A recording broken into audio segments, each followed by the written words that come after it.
Andrew Worker serves as a waste management activity lead for the EM Nevada program.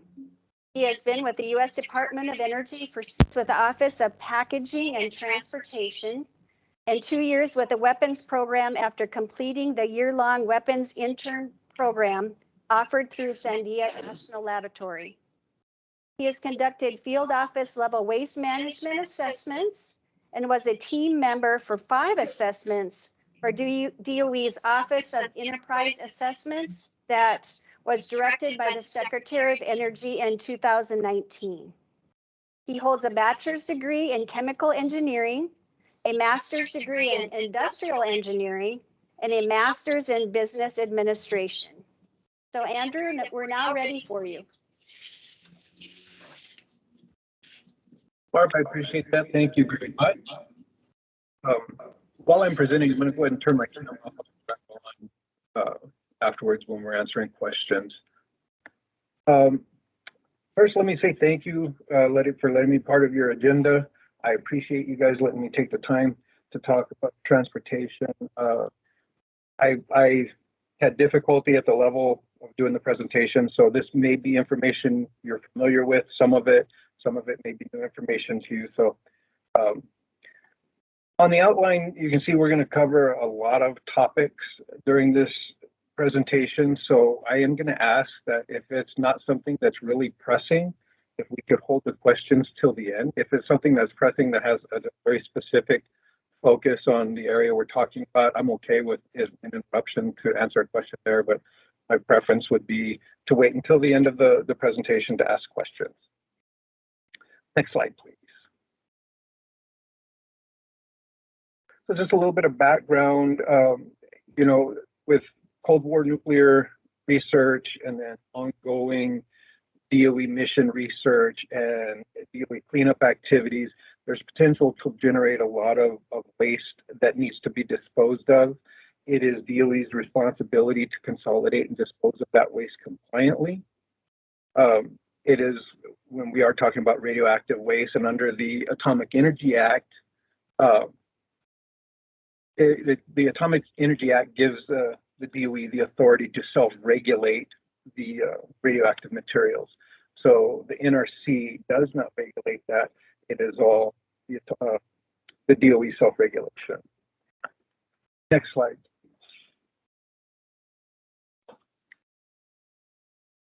So what the NNSS does is it manages a safe acceptance and disposal of different types of waste forms. We'll talk about those on the next slide, about the different waste.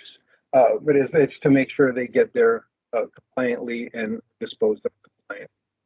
I will tell you there are no high-level waste, no transuranic waste, and no commercially generated waste that is accepted at the site. So the site has been actively compliantly receiving waste since 1961, and it complies with, we've already heard mention of waste acceptance criteria that the NNSS has. So that's the compliance that we're talking about right now. Next slide, please.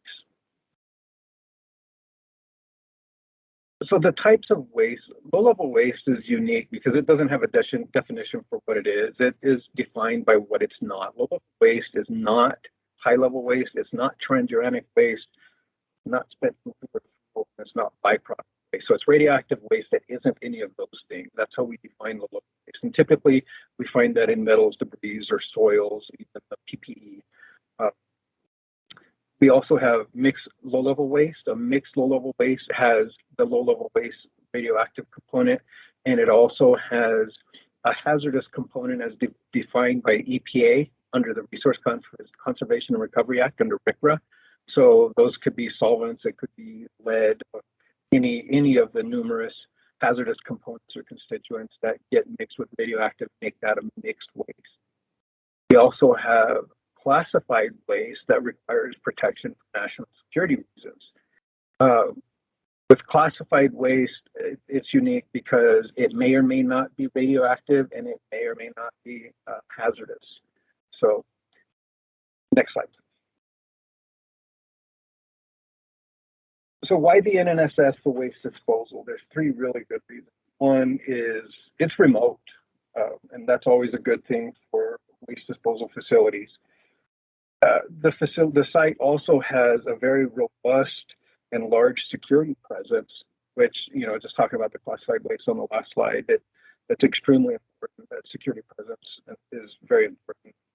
It also has a very arid environment, so precipitation is a help because water does nothing except help spread radioactive contamination if it's present. So that aridness is beneficial. Next slide. I put this slide in just to give you a little perspective on some of the numbers that we're actually talking about disposal. I looked at 2019 through the first quarter of FY22, just because 2019 was, and I'm using my air quotes when I say normal, but it was the last normal year of waste disposal at the site. So the top part of this chart, we're looking at volumes, and you can see in 2019, the actual volumes was a little over 1 million cubic feet. And that's what we consider normal for waste disposal, is around that 1 million cubic feet per year. You can see in FY20 and FY21, that was cut in half, and that was all COVID related, generators not generating waste and not being able to put trucks on the road. So the forecast for FY22 is creeping back up that 1 million cubic feet number. So we expect that to be back up in the years coming up. The bottom part of this chart is we're talking about shipments. Cubic feet, the number of cubic feet is one thing. What does that mean in terms of trucks on the road? So if you look in the FY19 column, you see there's a total of 1,365 shipments. And we break that down into the number of trucks on the road, 730 on the southern routes and 619 on the northern routes. And note that of those 619, the vast majority, 450 of those, came from the Tonopah test range. But, and also note that the number of trucks does not equal the number of shipments, because it does happen that sometimes a truck will leave a site with more than one shipment on a truck. It's done per profile, not per truck. So sometimes there are multiple shipments on a single truck. So those numbers won't add up if you try and do that math. You can see just in the first quarter of FY22, we've already had almost 230 trucks on the road this year. And that's the importance of regulations and safety transportation. Next slide, please. So with all those trucks that we have on the road, this is just a general idea of the highway system that they use. We'll look a little more in depth at a closer snapshot of the Nevada region as the trucks approach. That'll be later in the presentation. So this is just to kind of give you an idea of where they're coming from throughout the country. Next slide. So we'll start off with the regulations. We'll start with federal regulations and move from there. Federal regulations are exactly the Code of Federal Regulations, CFR. There's 3 CFRs that we need to follow for transportation. The first one is 10 CFR. 10 CFR governs the transportation and storage of nuclear material. This is the energy. This is for energy. This is where we'll find direction and packaging of type B materials or fissile materials. And we also have to follow 40 CFR, which is protection of the environment. That is the EPA, it deals with EPA's mission for protecting human health and environment. And that's where we find hazard communications and documentation that speak to such. And then, of course, we have 49 CFR. This is where most of the transportation regulation lies. This is the transportation CFR. And it is the hazardous material transportation regulation of federal motor carrier regulations. So this is where we identify and characterize the hazmat. The training is identified, packaging, documentation, security, emergency response, and even the motor carrier and the driver, and that includes routes and loads and stuff like that. That's all covered in federal regulation. Next slide, please. On top of the federal regulations, DOE also has some requirements and regulations that they have to follow through DOE orders and subsequent manuals. DOE Order 460.2 is our transportation order. And that's the Transportation Logistics Program, and it has, we're going to talk a little about carrier evaluations. That's defined in this one. We also have DOE Order 435.1, that is the Radioactive Waste Management order, and its associated manual. This requirement has the requirements, the federal requirements for waste handling, waste storage, and there is some transportation mentioned in there. And then a little more locally, again, you've heard mention of the NNSS WAC, the Waste Acceptance Criteria. That's a document that governs compliance for waste going to the NNSS. Section 6 of that document is the waste transportation and receipt information specific site. Next slide, please. So with all the regulations, there are a lot of oversight activities. The U.S. Department of Transportation, they do audits of shippers and transporters. The EPA does audits of generators and disposal sites. The Department of Energy does audits of shippers and packaging and transportation programs. They actually have a program called the Transportation Compliance Assessment Program, TCAP, that they do their assessments with. RWAP does assessments of the generators, and it's all focusing on that compliance. And then further down, we have the Radioactive Waste Management Complex. That's the facility on the NNSS site that receives waste, and then the generators themselves actually do diligence on the transporters. So next slide, please. So you haven't covered the regulations. You know, when we start talking about the shipments, the DOT regulates both the shippers and the motor carriers. I want to take a second here to make sure you understand the difference. The shippers are the generators, the sites that generate the waste. They generate, they package, they do the documentation, and they get it ready for transport. Carriers are the trucks that actually move the waste. DOT under the hazardous material shipping for Class 7 also acknowledges that package integrity is a fundamental control. So Class 7, when we're talking about radioactive material, packaging is a fundamental control. So it's not just put it in whatever container you want to. There is a lot of rhyme or reason to what container is chosen for the waste packaging. So with that, the shipper, again, the generator has to consider that activity. They have to consider trade. They have to consider contamination in their packaging waste.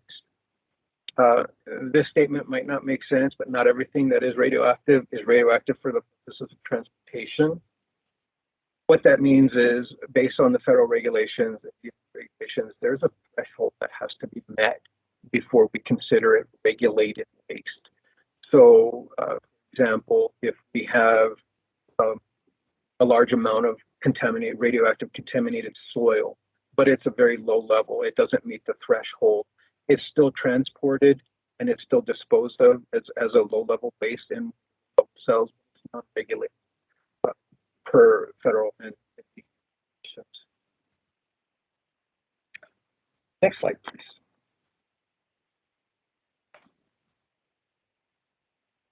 So I haven't talked about the importance of packaging. I mentioned in the first regulation slide, 10 CFR was talking about type B materials or fissile materials. Those tend to be put into a type B container, and you see on the upper left-hand corner, that's a type B cask that those materials can be shipped in. Most of the waste we receive comes in the type A containers. You see the metal drums on the bottom left-hand side. And then the bottom right-hand picture of those B25 standard waste boxes, that is how the majority of the waste received on site is received. It's in those B25 boxes, but there are other options. Next slide, please. So we having discussed the federal regulations and the DOE regulations, the NNSWAC also has more specific requirements for waste, and it includes weight limits and strength requirements, and this is above and beyond. So as we move down from DOE to NNSS, you can't broaden the scope, but you can certainly be stringent on what the requirements are. So WAC has requirements that may not be in federal requirements, but to go to the NNSS, you have those WAC requirements for waste disposal. And the package types, again, we were talking about those. We saw some, there's the bottom left-hand side, you see the cargo container waste is received like that. And that whole container will. All right, so yeah, I think we've talked about the packaging. So let's move on to the next slide, please. So the hazard communication, you saw this back on the federal regulations under 40 CFR and also under 49 CFR, the hazard communications are requirement. That is the marking, labeling, and placarding. So marking is something that's on the container itself. Labeling is the additional stickers that will be put on to the containers for identification. And then placarding is what the trucks will have posted on all four sides. The marking, label, and placarding, those are not done for the shippers. Those are done for the handlers at the receipt site. It's also done for emergency responders. If there was ever an incident of one of these trucks having an issue on the road, it lets the emergency responders know what they're having, and they are all required federally, DOE, and by NNSS, by the NNSS WAC. Actually, the NNS WAC has a couple additional requirements on top of the federal requirements for marking and labeling. Next slide, please.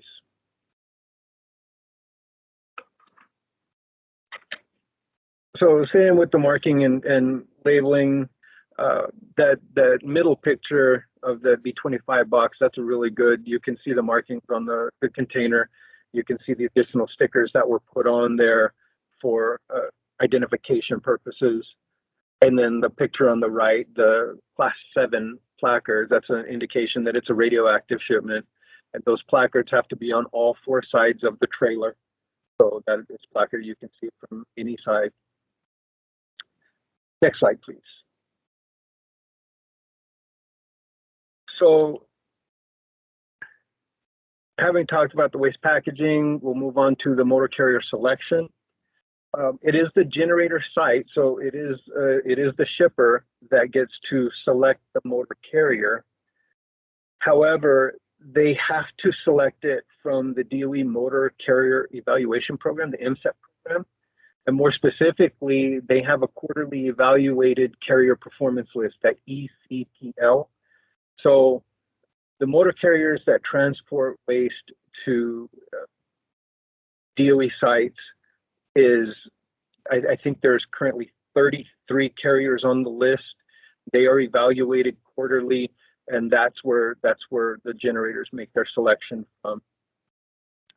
The MSEP is a program. It does provide a framework for evaluating commercial carriers' capability to safely conduct radioactive and hazardous shipments. So it's a great program. Next slide, please. So the ECPL, the quarterly review program, is reviewed, like I said, quarterly. And so as the generators are looking at the data from that, that data could be up to 4 months old. So the Radioactive Waste Acceptance Program, this is the RWAP program at the NNSS, they perform a monthly detailed review So I'm going to ask you if we could go ahead and open up that monthly motor carrier due diligence review, please.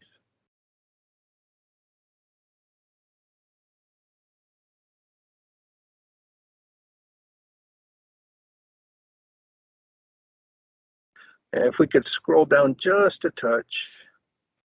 So this is a monthly due diligence review that RWAP does for the carriers. I want to focus on this middle section. Over on the far left-hand side, there's three categories. You can see the vehicle maintenance, then there's the driver category, and then there's the hazmat compliance category. All of those have inspections and then OOS violations under them. We'll just talk about the vehicle maintenance. So for this carrier, they've had 29 inspections in the last 24 months. 3 of those inspections have resulted in an OOS violation. That's an out of service violation. So the truck cannot move until that is fixed. That's what the OOS violation is. So the over in the middle of the page, you can see that carrier average 3 out of 29. So 10.34% of their violations are OOS. The way this review is done is they take the national average, which is highlighted in the middle of the page, and national average is a little over 21%. RWAP considers an 80% threshold, so that's the 16.9% number next to it. And if the carrier stays below that 80% threshold, then I guess they're still in good standing, would be a good way to describe that. If they approach or get close to that 80% threshold, you can see over on the right-hand side of that, there is an increased scrutiny reason. So it doesn't necessarily mean they're taken off of the ECPO, but they do go through increased scrutiny. And that's true for the driver, and that's true for hazmat compliance. If we scroll down just a little bit more, you can see there's the SMS 12-month violation summary, and then that is for the history with radioactive cargo. So that's a rolling number for 12 months. And then there's also a 24-month violation inspection history. So there's a lot of detail that goes into these monthly reviews that RWAP does, which is above and beyond the quarterly review done by DOE headquarters. Can we go back to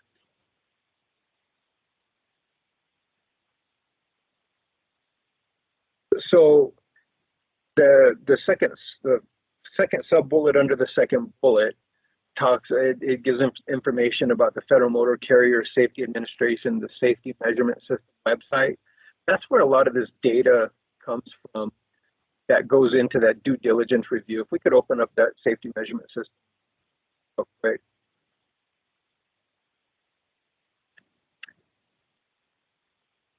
So there's a website that, and you can see the highlighted areas. They have the safety rating. This one is satisfactory.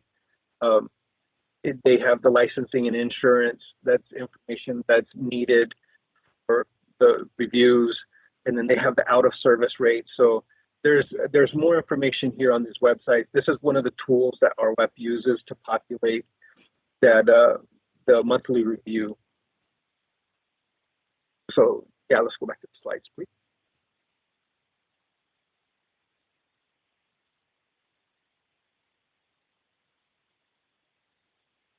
All right. So on top of the monthly review, the generators do a day of shipment review. So go ahead and open that, the day of shipment review. So this form, this is an optional form that RWAP provides. The majority of the generators do use this form, and it's a checklist. So the 6 highlighted items that you see on this list, these are all required the day of the shipment. So this is just a form that's put together so they have it at their fingertips. They can do the checklist and make sure all of these things are taken care of. They are all done the day of before the truck leaves the site with and like I said, this form, those activities have to be complete. This form just gives them the tool to have it right there. And let's go back to this. So yeah, go ahead and go to the next slide. So basically for the due diligence for the carrier evaluation, we start at the DOE headquarters level where they have the ECPL. That's a quarterly review. Then RWAP does a monthly review, a due diligence review. And then the shipper actually does a day of review. So these carriers have a lot of scrutiny. Next slide, please. So the carrier route selection, it is the carrier that decides the route. However, there is some requirements within the federal regulations in 49 CFR that says a carrier that has a Class 7 shipment, and these are shall statements. They shall ensure that the motor vehicle is operated on the routes that minimize radiological risk. So, you know, the less populated, the better.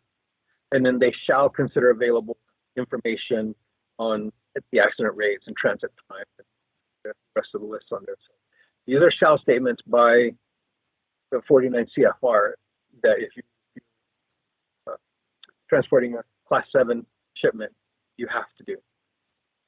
Next slide. So within the Nevada region, this is now for the NNSS WAC. These are WAC requirements. This is not federal or DOE requirements. But inside in the Nevada region, shipments are prohibited over Dam and Callahan and Tillman Memorial Bridge, and shipments through the I-15 and US 95 interchange are off limits, whether they're regulated or not. There is, of course, a preference for summer months. And then I think somebody had mentioned earlier about California 127. There are blackout dates for that highway. So there's lots of stuff to consider. One thing that I don't know if you all are aware of, but all shipments going to the NNSS are done by highway. There is no direct rail access. Next slide, please.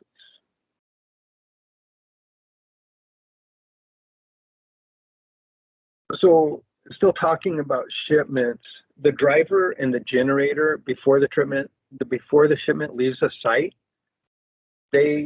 this form on the right hand side of this page, they go over that form. Actually, if we could open that up, please.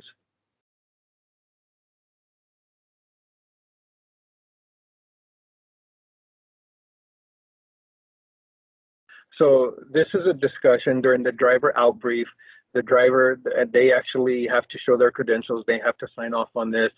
And if you scroll down just a little bit more, you can see on the right-hand side of the page right there, actually go back up just a touch. Oh yeah, on the right-hand side of the page, these are all the approved routes that the driver can take. So during the discussion with the shipper before the truck leaves the site, the driver has to indicate and pick his chosen route, circle it on this document. And I've actually seen I was at one recently, and the driver actually highlighted on the map to the left. He actually highlighted the route he was taking. He circled it on the right and highlighted it on the left. So that was just a little bit above and beyond. So they know before they leave which route they're taking, and you can scroll down just a little bit more. Actually, to the second page. So there's more documentation here that shows that after the driver arrives at the site, they have to identify if they had any off-limit routes or if anything was different. They have to acknowledge and fill out the form that you see for the stops that they did for refueling, sleeping, or load securement checks. Yeah, these are all required. So if we can go back to the slides, please.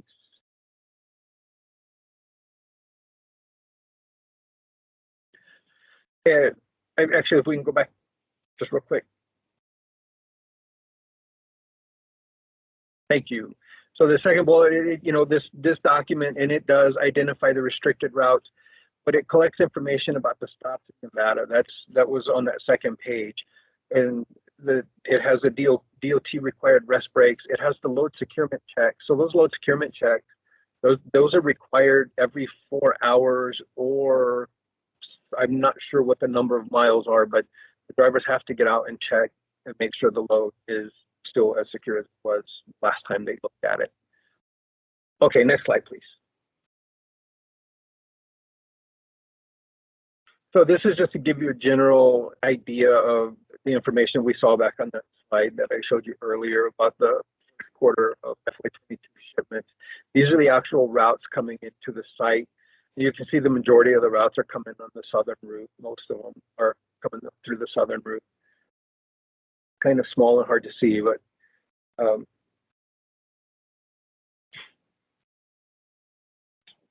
okay, next slide, please. So that shipper generator interface. So again, before a shipment leaves, the shipper and the generator sit down and have a driver out brief. But before that ever happens, it's the shipper's responsibility to identify and characterize the waste. They have to package it. They have to prepare all the shipping documents, and they observe and assist the load securement. So the drivers actually do the load securement, but the generator watches. And then they select the route with the driver. The driver actually picks the route, but the generator verifies it. All that information is put into a database that we call HazTrack, and that gives the NNSS information to where the truck is and what the expected arrival time would be. And then the motor carrier themselves, the driver has to show, when they arrive on site, they have to show their credential, a medical card, and ID. They have to inspect their equipment. The driver is the one that has to secure the load. And they are given a communication list. So if there's any in-transit issues, they are issued a list of phone numbers that they have to communicate to the generator and to the NNSS if there are any of those issues in transit. Next slide, please. So load securement, we've talked about a couple times. Yeah, that is strapping it down, chaining it down, even putting some blocking and bracing if need be, just to make sure once these items are put on a truck, they don't move, they stay right where they are until they arrive at the site. Next slide, please. So we talked about the in-transit notifications. So if the driver is going to be late, or if there is an accident or possibly a breach of packages, again, the driver is given, or if they have a motor vehicle stop that results in a moving violation, those all have to be reported immediately. They need to call the generator site and let them know, and then either the generator site or the driver themselves will identify or notify the NNSS also. But these all have to be reported immediately. Next slide, please.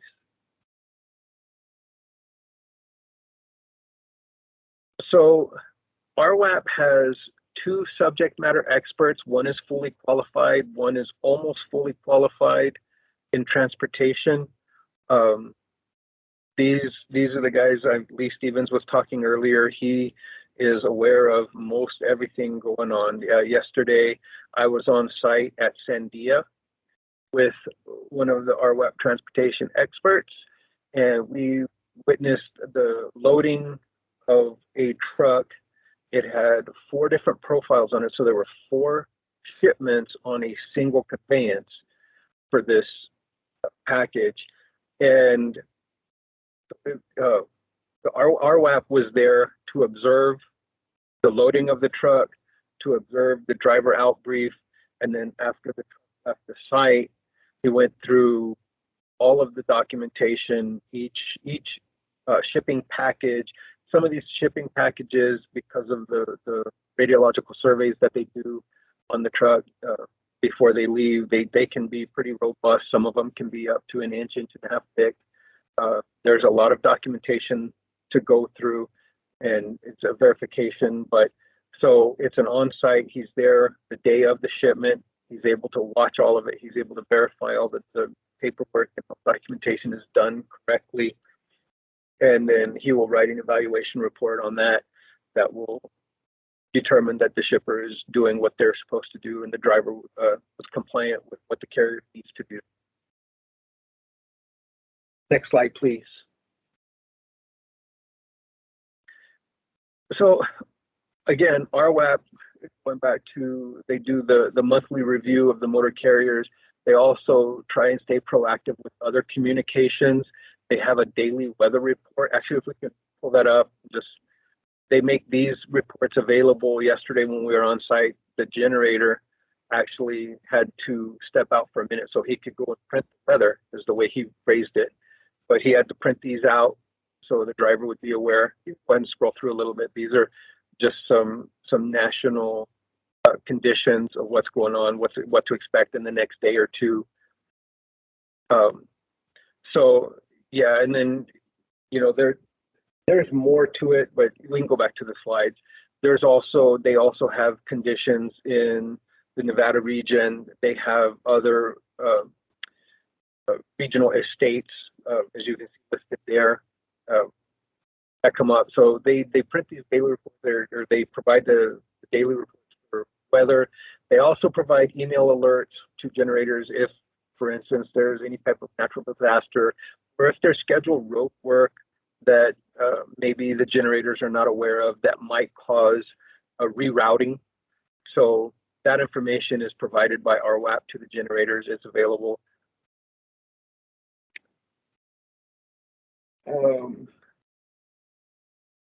Next slide, please.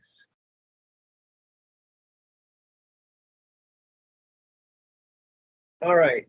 The waste receipts at NNSS. So once the truck gets to the site, what happens? The first thing that happens is shipping documentation is verified against what was pre-approved.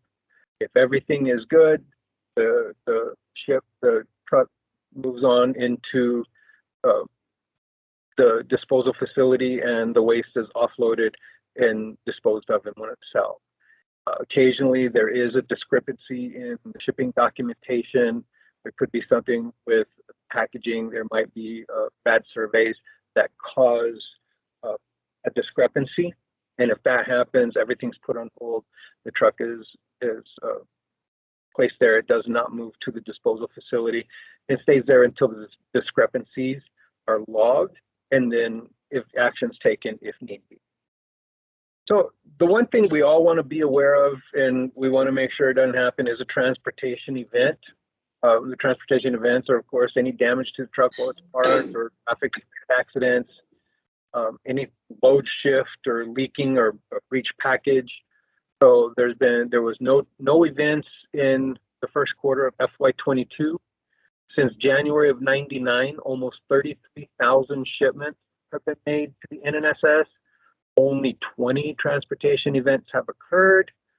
Of those 20, 3 of them had a breach of the package. However, none of those breaches had any type of radioactive contamination of the beast. So, but it is something we do watch. Next slide, please. So, the Emergency Prepared Working Group put this in here because it's really important for the state of Nevada. The EM Nevada program funds the grant based on 50 cents per cubic foot of waste disposed of at the NNSS. Go back to the slide I showed you earlier. We're talking generally roughly 1 million cubic feet per year. So that's a significant amount of money that goes into that grant. Now, EM Nevada program funds it, but it is the state of Nevada, the Division of Emergency Management, that sets the priorities for the funding and how that money is handed out. The EM Nevada program does not disperse the money; it just funds the program. But that money does get distributed to the counties, as you can see. Next slide, please. All right, training coordination. So this is, so there's training requirements in the federal regulations, there's training requirements in the DOE regulations, there's training requirements in the NSSAB. So what this is pointing out is beyond that, the DOE's Transportation Emergency Preparedness Program, it's the TEP program. They have constructed training for radiological hazardous material response. So it's a national program, but you can see on the second bullet, since 2014, there's been 92 classes where over 1,400 students from Nevada have been trained for radiological hazardous material response. It's good because it keeps the stakeholders, it keeps the emergency responders in the stakeholders counties trained in the event of something happening with one of these trucks on site. And you can see that last bullet, TEP worked with the Nye County emergency responders to film a nationwide training video involving radioactive material. So that's always a good thing.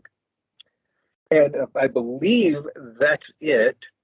So we've hit a lot of topics here, and I know I have a couple of SMEs that have dialed in, and there's some folks in the room that may have for questions. So this may be a round robin for questions. I don't know if I can answer them all, but between all of us participating, I think we can.